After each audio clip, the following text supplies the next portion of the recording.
नमस्कार विद्यार्थी मित्रांनो, आपल्या या ज्ञानस्पर्श क्लासेसमध्ये स्वागत. तर विद्यार्थी मित्रांनो, आज आपण मंथन इयत्ता 4थी बुद्धिमत्ता चाचणीमधील व्यवसाय क्रमांक 4 मधील प्रश्न क्रमांक 36 ते 40 पाहणार आहोत. प्रश्नाचं नाव आहे, प्रश्न आहे गटात न बसणारा पर्याय ओळखा. 36 नंबर, पहिला आकडा नाग, मण्यार, अजगर, भ्रमर. तर याचं उत्तर आहे भ्रमर. कारण का नाग, मण्यार, अजगर हे सापाचे प्रकार आहेत आणि भ्रमर हा सापाचा समार्थी शब्द आहे. त्याच्यामुळे उत्तर पर्याय क्रमांक 4 येतं. बघा 37 नंबर, घोटा, दंड, पोटरी, मांडी.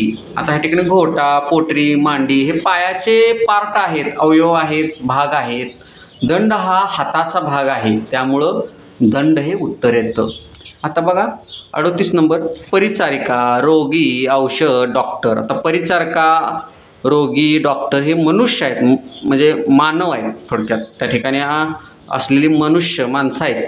औषध हे काय आहे? औषध एक निर्जीव पदार्थ असल्यासारखं आहे, त्याच्यामुळे जर उत्तर निर्जीव असल्यामुळं औषध हे उत्तर येतं. आता बघा 39, शिपाई, शिक्षक, विद्यार्थी, सैनिक. आता शाळेमध्ये शिपाई असतात, शिक्षक असतात, विद्यार्थी असतात. शाळेमध्ये सैनिक नसतात, तयार होतात, परंतु उत्तर ह्या ठिकाणी सैनिक हे उत्तर येतं.